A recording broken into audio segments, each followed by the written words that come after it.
Morning, everybody. So welcome to Agency Uncut. We're on episode 8 today. I'm Paula Davies, and I'm joined with my colleagues Karl Ormerod and 𝗤𝗍𝗍𝗍.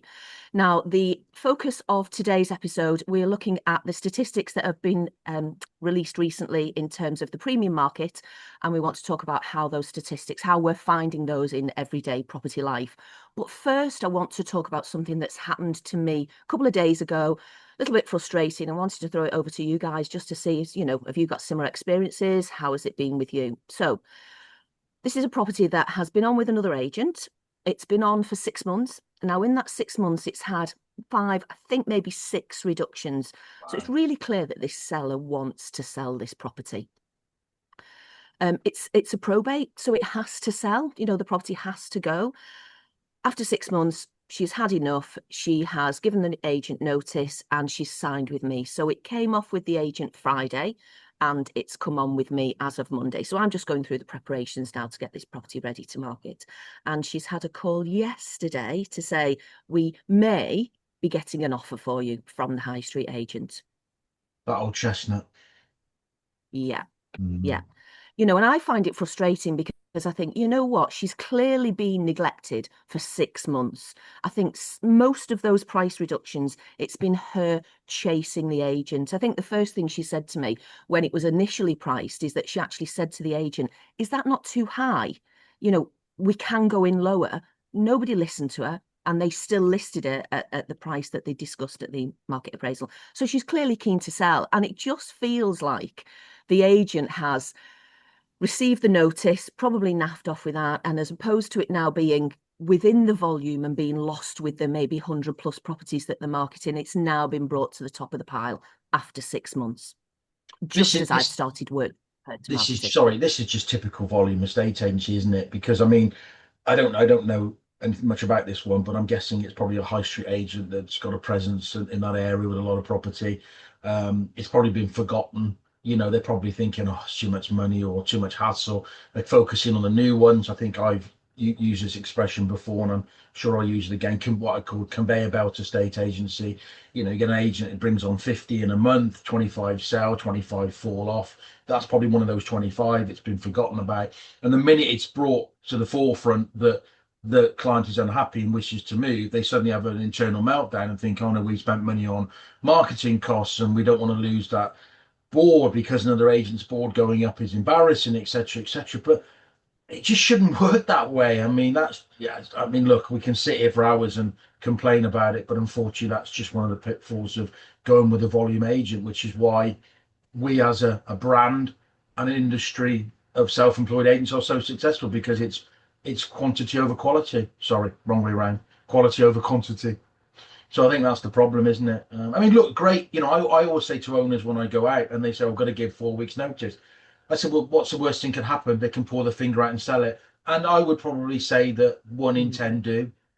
The agent goes, right, we got 4 weeks to sell it. They hammer the staff and put this in the forefront, blah, blah, blah. You might see a new Instagram post, or they might change some photos on the portals and suddenly they get some viewings. But yeah, frustrating and very annoying for the owners.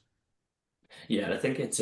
I've seen it firsthand a few times, and I've got more than enough examples of the same sort of thing, Paula. To be honest, I've had 2 recently, which have been the exact same. One of them, 28. Both of them are 28 days notice. I think I mentioned last time we caught up, and it was 28 days. And I said, well, hopefully they pull the finger out and you get a sale, because ultimately that's the end goal, isn't it? Obviously it's good for me if I get the property and sell it, but at the same time, we just want what's best for the clients, and that's one of the biggest differences. Is it's not just another number to us; it's another client, it's another customer, it's another person.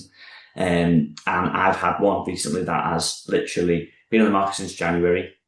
No sale, no offers or anything like that. Very limited viewings.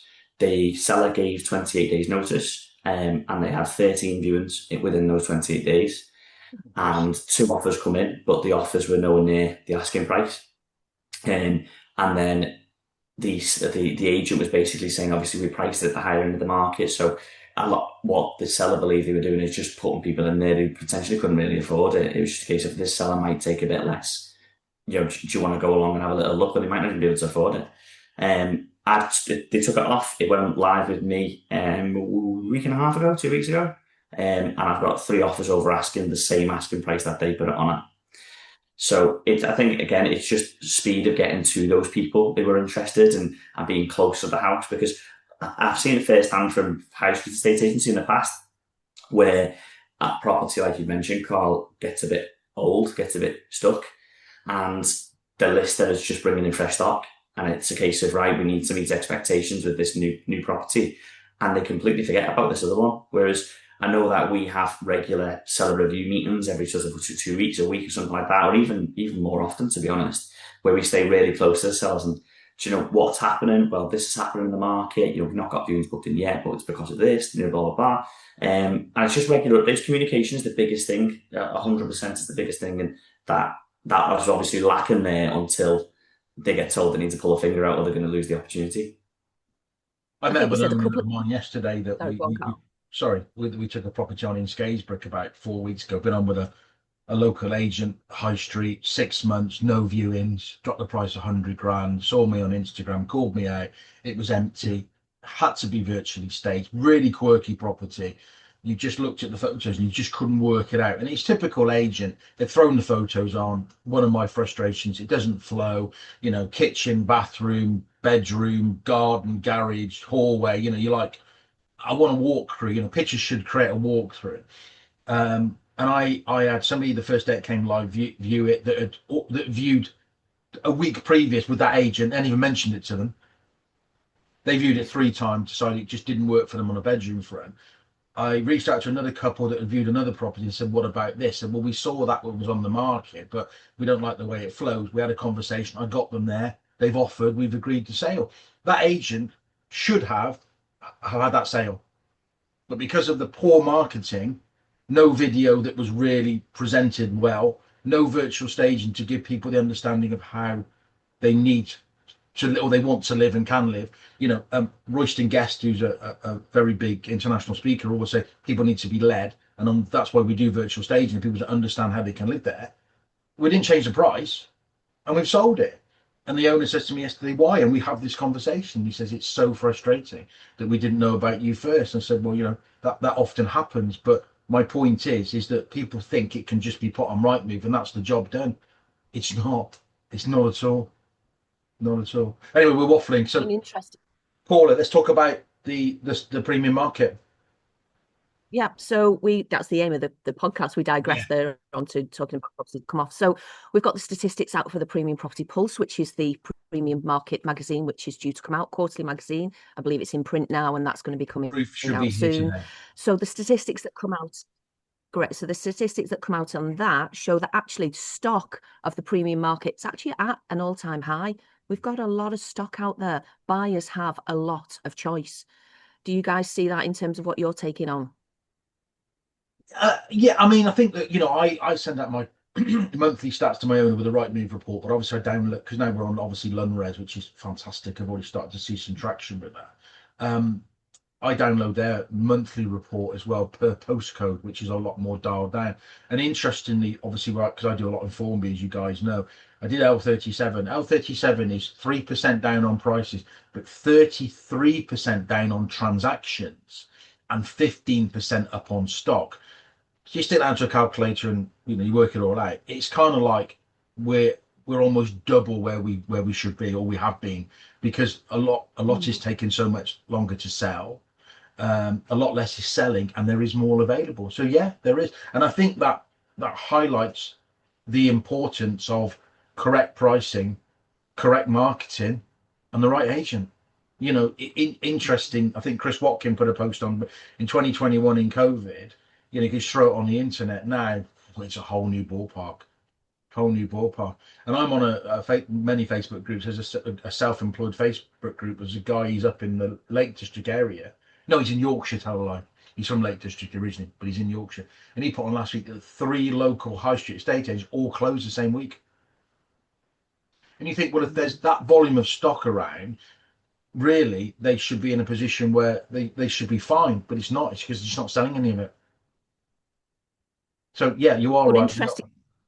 Sorry. the statistics show that actually in the first half of the year that the sales have been quite strong as well. Yeah. So, maybe we're talking sales in specific areas, specific Possibly, price yeah. ranges. Of course. Yeah. I also think it's probably a case of sales by specific agents as well. That'd be something really important to probably have a little look at, because obviously if there's lots more stock on, lots more properties coming to market in that pricing range. But there will be, because there's people overvaluing and pulling more into that pricing range, which might necessarily not be there. And then what agent is actually selling the ones that are in that pricing range? Because that's a really valid point. I mean, that when you take a postcode, you're obviously taking everything between £1 and 50 million. So it's not broken down necessarily the 𝗪𝗏 stats into the premium market. But that you're spot on there, Jake, is that me personally, my stats for the first 6 months of the year, I am well up on last year. And I think that a lot to do with that is to do with the more data we've got, the more proactive we've become, the more avenues that eXp Luxury have provided our sellers, and the different things that we're continually doing and evolving, and just the way that we all do business. But I bet if you keep going on high street, because I said before I don't want to make it a high street kicking, but I bet their stock levels are declining while their agents are increasing. So that's where they're seeing the main stock level, the main sales is diminishing. It's because they aren't selling them, as you rightly say.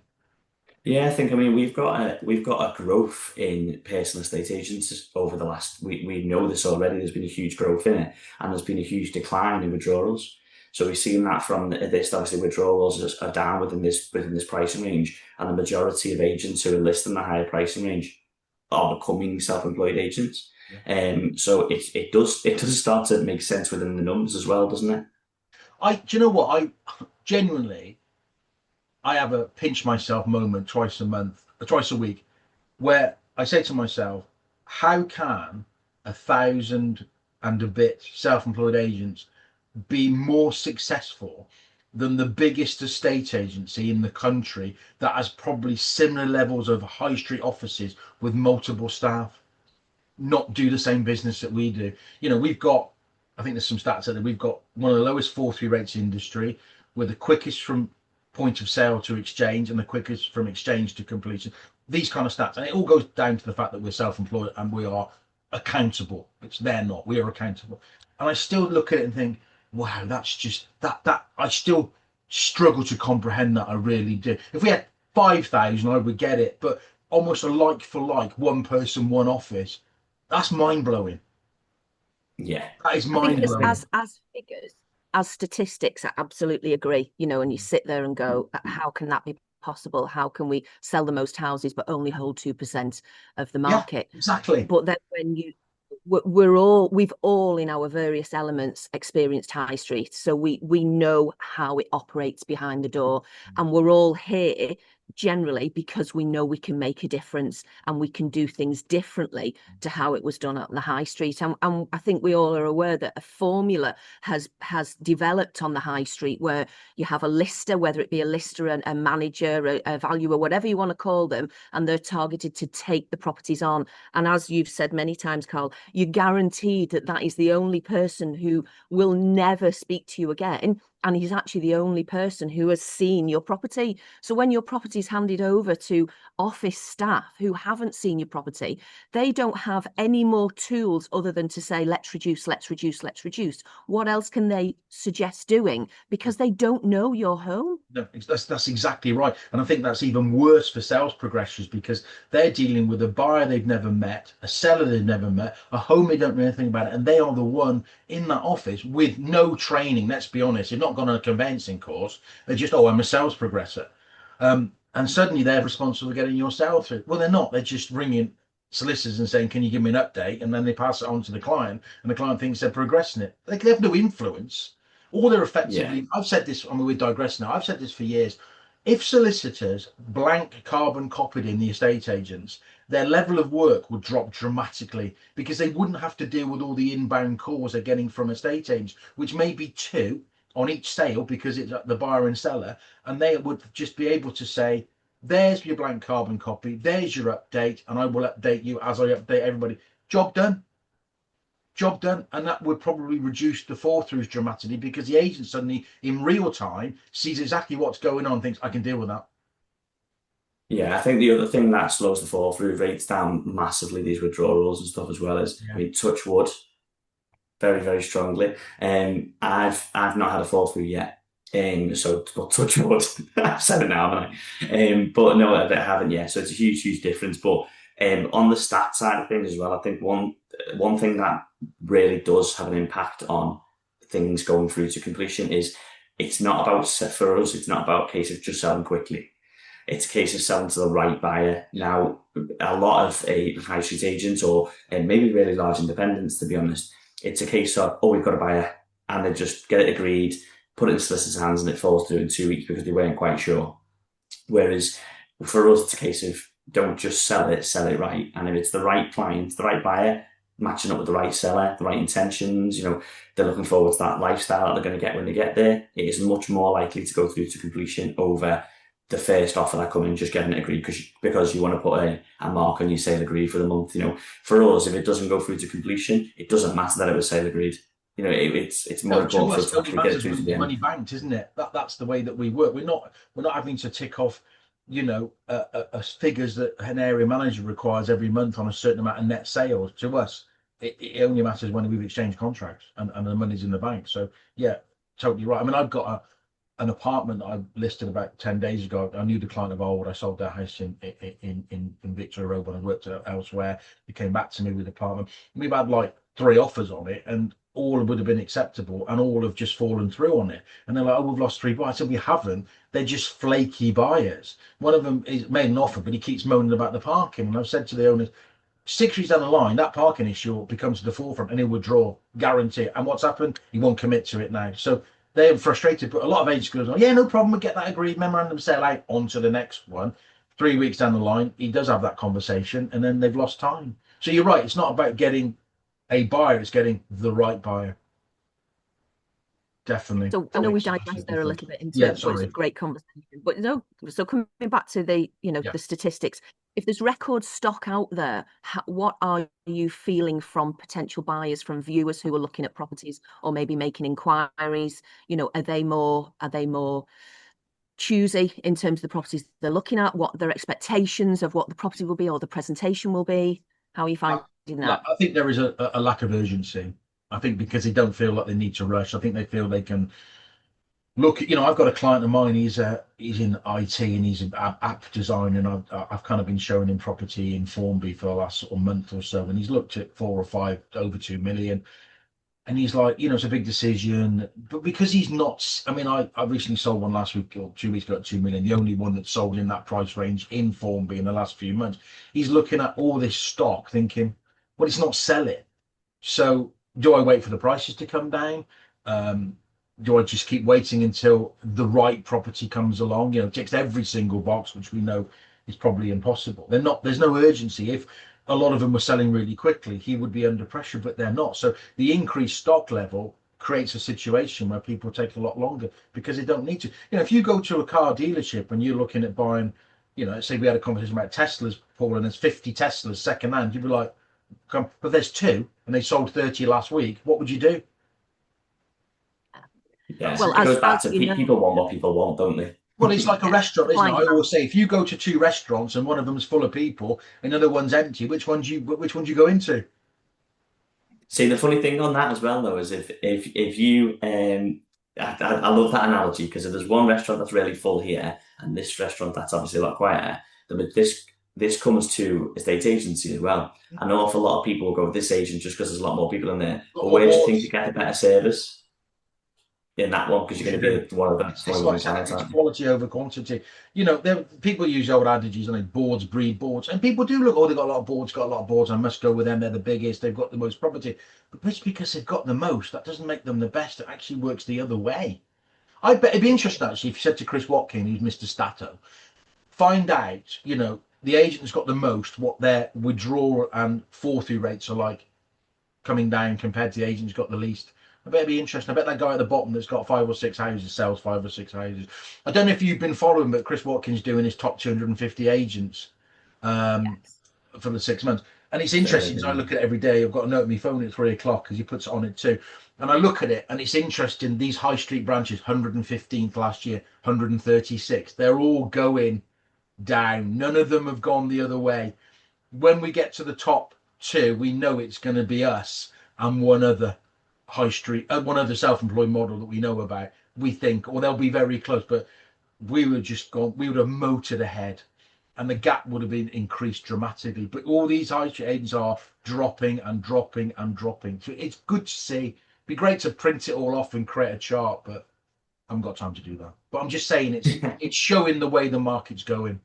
Definitely. It'd be crazy to have a look at the comparison though, wouldn't it, from where it was to like maybe a few years ago, 6 years ago, and then where it will be next. Chris did that in the January this year about us, because weren't we like 695th or something? I can't remember. And then we're number one. And then you've got other agents that were like number one and they're like 25th, something like that. But yeah, it would be. But I'd like to see the gap, you know, or the percentage, whatever. But that's probably difficult to do. But it's good to see that, you know, these high street models aren't evolving. And talking about high street models is interesting. I was talking to a self-employed agent the other day, and he was saying that I'm talking to him at 11 o'clock today, and he was talking to a major, probably one of the top 2 luxury models in the world who've launched a self-employed model. And that says it all. You know, and he said to me, what do you think that is? I said, because they fear us. They fear us. They don't want to change. They're being forced to change. And if they don't get on board, they're going to get left behind. No, it's very true. But what's interesting, and you're absolutely right with what you said there, is that people's mindset, and let's say previously and still very much today, but what we're trying to do is change it, is the mindset is the more boards there are, the more properties they have on their books, the more people who are in the office. They're the ones to go to because they are clearly the busiest. They are clearly the ones that attract people. But and we've just said that with supply and demand, haven't we? But I think it's for us to educate and to inform the public that that's no longer the case. Actually, the agent who's carrying the most stock, who's got the most properties on there, and who is dealing with the most amount of people is not necessarily going to give you a personal service that when you're selling your most valuable asset, you demand and you should expect and you should receive, and that doesn't happen. So I think that's a huge shift in the public's mindset, and it's for us as self-employed agents to educate people. But we've all been there. We've all got 65 years combined experience, and we're all here now in personal estate agency. That screams something to the public. I say to people on valuations, without being big-headed, I could probably work in any environment. You know, I've been headhunting on a regular basis, and I'm sure you guys are the same. You know, you could have stayed exactly where you both were, and so could have I. But we chose this model because we feel it's better for our clients. It's that simple. You know, you come out of an employed model where you get a hefty wage, a pension, a car, a phone, whatever, and you take a risk and you put your whole life on the line, and you might make you might not make any money in 6 months, but you do it because you know it's the best thing for your clients. That kind of says it all, really. Not because we're greedy, because we want to do the right thing. I think when we went to the conference, and it was my initial reaction when I walked into that room and saw 400 or 500 people, all estate agents in one room. Silly analogies. Everybody looked happy.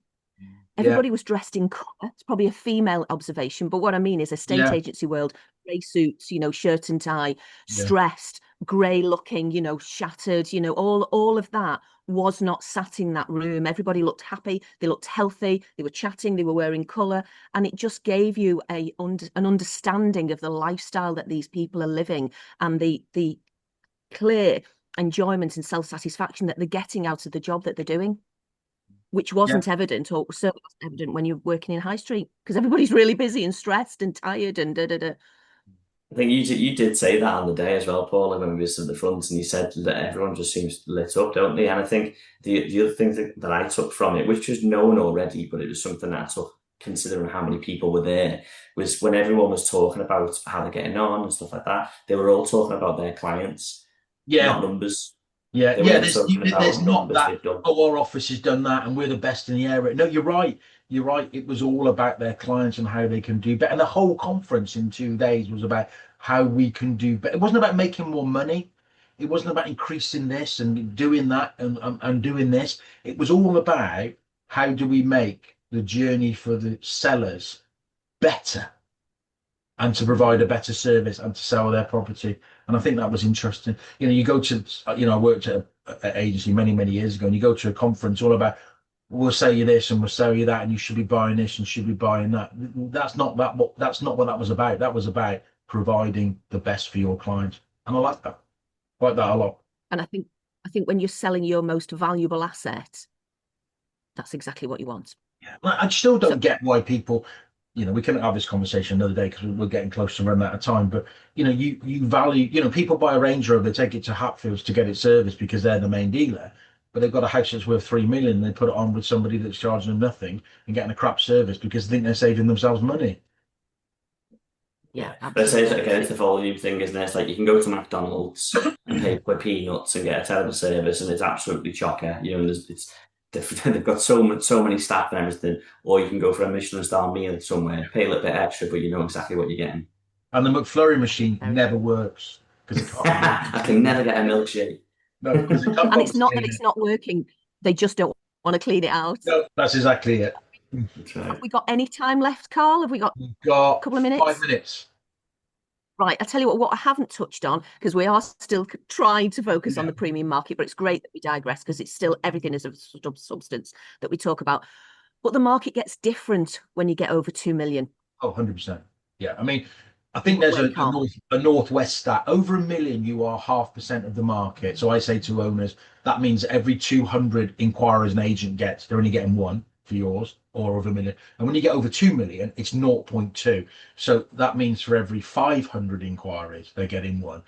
You know, you could have 30 listings over 1 million and do minimal viewings because there's not that many people with that much money. So yeah, the process does take a lot longer, and that's why it's so important. You know, this week Chris has done 4 reshoots for me on property that I took on in inclement weather.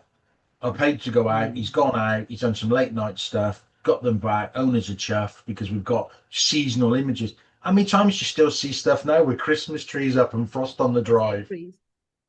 Or snow. Yeah. Yeah. I mean, you look at it, you go, old listing. It doesn't matter what the dates say, old listing. So I seasonalize mine, but that's investing in your clients. Yeah, I think it's refresh as well, though, isn't it? Because obviously the standard agents, they literally have reduction call days where they will call their stock to reduce the stock. Whereas we have seller reviews where we sit down and go, okay, is it the price? No, I don't think it is actually. It's just that it's the higher end of the market. Right. And you're right with all the figures there, Karl, as well, about it is a lot slower. There is a lot less leads coming in. We do a lot more outbound, trying to find the right buyer. And I've got the same thing at the moment. It's got a shoot going along because it's a refresh. People may not have seen it, you know, and it's a case of re-pushing it out there, pushing it in different directions, not just changing the price. I'm redoing the socials, changing the pictures on Rightmove. You say about those price reductions, cracking one, slight digress as well. Got a chain at the bottom, is a very, very well-known London agent, big London agent, super successful. They're buying other agencies, dead powerful, reputation of being super aggressive. Guys at the bottom of the chain, ring him, start having a chat. What's the XP luxury like? What's it like where you are? We're on the phone for 10, 15 minutes. He actually turned around and said to me, yeah, well, in my office, I got the best best price reductions last month. He was proud of that he was number 1 for price reductions.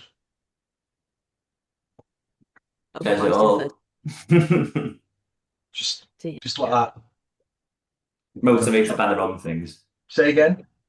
Motivated by the wrong things. Wow. Yeah. Listen, I think that's a great time to probably wind this week's episode up. So it's great to chat to you. I know the next episode, we're actually having a mortgage advisor with us. Oh. So we've got an independent mortgage advisor and we're doing it from their offices. So that'll be really interesting. Yeah, so get your questions ready, guys. Yeah, oh yeah. Get your hard hats on, mortgage advisor. Good to chat to you all. Yeah, great. Have a good day. Catch up with you later. Bye. Take care. Bye. See you soon. Bye. Bye.